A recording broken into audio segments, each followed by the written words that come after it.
O Michel Costa falou aqui, bom dia. Mauro, dizem que o Diniz treinará o Fla um dia. Quero saber a opinião dos amigos, mas a maneira como ele lida com a derrota me incomoda muito. Eu não sei quem diz, Mauro, você sabe? Você acha que o Diniz futuramente poderia se encaixar no Flamengo? Eu acho que o Diniz é um técnico que tem muita coisa para mudar, para evoluir, para se tornar o que algumas pessoas pensam que ele já é. E essa questão dele lidar com a derrota que o Michel escreve, eu acho que ele está se referindo a, sei lá, uma dificuldade até de admitir que a derrota, muitas vezes, ela é ruim, ela pode ser um vexame, ela poderia fazer melhor, né? Agora, por exemplo, eles tomou de 4-0 e parece que estão satisfeitos. Eu não consigo entender muito isso. Tem um vídeo, até eu postei na rede social, 2 minutos e 16 segundos de posse de bola do Fluminense. Tem gente né, deliciando com aquilo. Aí você vai ver 50 segundos de troca de passe no campo de defesa. Depois, 1 minuto e 16 segundos de troca de passe no campo de ataque. O Ederson, goleiro do City, não aparece no vídeo. Não só não há finalização, como não há nenhuma situação de algum perigo para o cara aparecendo e não aparece. Então, é uma troca de passes estéreo. Porque o Fluminense sabe trocar passe, sabe sair da pressão, a gente sabe disso. Cansamos de ver. Às vezes erra, às vezes acerta, tá? Muitas vezes acerta. Mas isso é o bastante? Isso é motivo? Você toma um gol com 30 segundos, com erros seguidos, erro do Marcelo, Akanji Ake sozinho recebe a bola, o chute na trave, o Julian Álvares faz o gol de peito livre, sozinho na pequena área.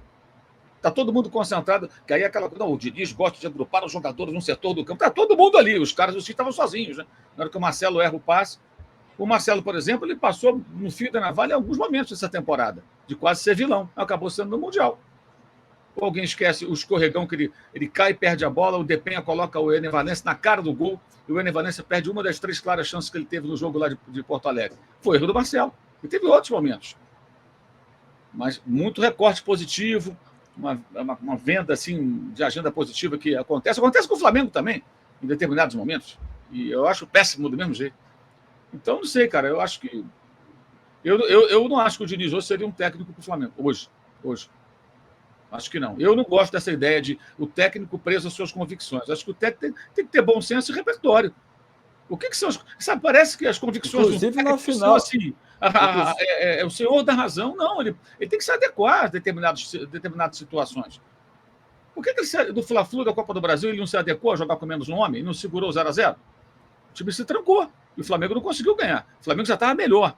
O Flamengo do São Paulo, hein? Estava melhor. O Felipe Melo foi expulso, jogou o segundo tempo inteiro com homem a menos. E ele fez o quê? Ele recuou o time, se fechou, o Flamengo não conseguiu vencer. Venceu no outro jogo, 11-11, 2-0. E eliminou o Fluminense na Copa do Brasil. Se ele, durante o jogo, conseguiu se adequar a uma situação, por que ele não pode ter uma estratégia? Não estou dizendo que tinha que jogar retrancado, mas mais protegido, mais prevenido, digamos assim.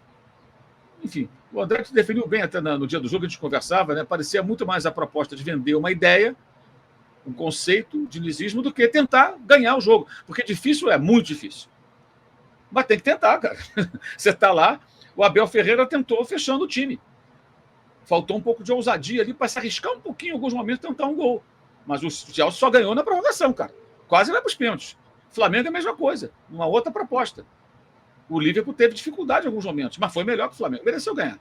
Mas só ganhou na prorrogação. O Flamengo competiu, o Palmeiras competiu. O Estudiantes, 2009, competiu contra o Barcelona do Messi. Tomou um gol nos últimos instantes do jogo. Faz 1-0 com o Bozelli no começo da partida, sustentou até o finalzinho. Uma pressão maluca, tomou um gol de cabeça do Pedro, empatou o jogo. Na prorrogação, o time argentino estava morto. Aí, perdeu. Acabou perdendo. Não conseguia nem mais andar em campo, os jogadores argentinos. Mas lutou até o final, foi para a prorrogação.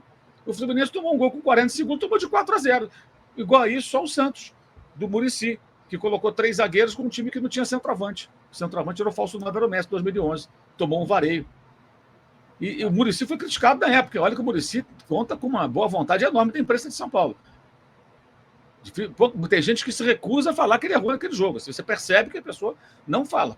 Por uma relação afetiva, agradecimento, sei lá o quê. E... eu acho que esvaziou o meio-campo para jogar com um time que só tinha meio-campista. Messi, e botou o Durval, zagueiro. Né? Ele botou o terceiro zagueiro, que foi o Durval. Aliás, nas prévias também teve gente falando que o Durval era melhor que o Piquet, né? Agora teve. Era o Dracena. O Dracena é melhor que o Piquet, isso. E outros aí, agora nessa ocasião, aconteceu também. Eu até recomendei essa semana, as pessoas deveriam assistir esses jogos de novo no YouTube. Vale a pena. Se você vê, por exemplo, Flamengo e Liverpool, foi um belo jogo. O Flamengo fez um jogo muito digno ali.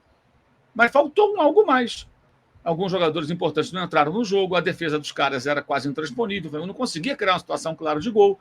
Mas teve um jogo. O Palmeiras, de uma outra forma, também competiu. Faltou um pouco, acho, de ousadia. Se arriscar um pouquinho. Mas o Chelsea só ganhou com um gol de pênalti. Foi para prorrogação, gente. Então, competiu. Ofereceu resistência. Sabe? Tinha uma proposta para aquele adversário. Eles são melhores que nós. A gente não pode jogar igual aqui, cara. Vamos tentar. No caso do Flamengo, teve até mais posse de bola. Mas o Liverpool é muito mais efetivo. Logo no começo, o Liverpool não faz um gol de saída, sabe lá como. Por muito pouco. O Firmino entra na cara do gol.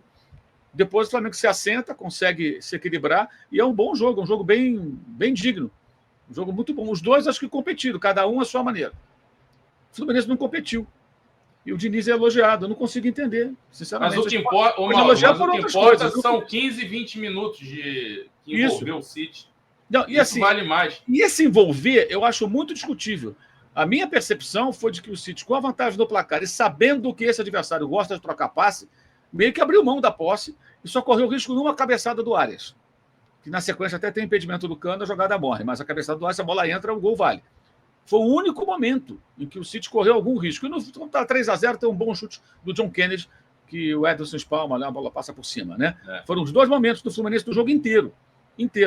E a minha percepção vendo o jogo na hora é pensar, cara, o City está meio que se adequando ao Fluminense. Eles gostam da bola, vai ficar um pouquinho com a bola, vamos fechar aqui. Aí o que o City fazia? Ficava no próprio campo, o Fluminense com a bola. Quando a bola estava no campo de defesa do Fluminense, subia todo mundo.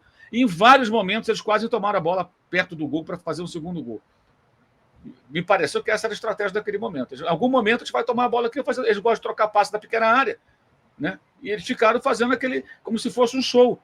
Vamos mostrar aqui para o mundo que a gente sabe trocar passe com o goleiro na pequena área. Mas efetivamente criaram o quê? Não criaram nada, então isso não está legal. E o placar foi 4-0, gente. Porra! Foi 4-0, sendo que os jogadores mais importantes não jogaram. Se fosse a partida de Champions League, provavelmente jogariam.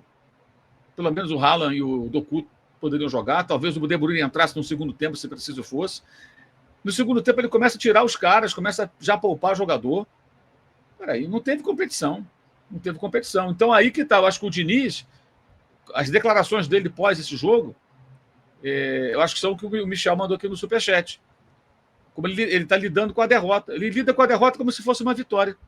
É estranho isso. Bem estranho. Enfim.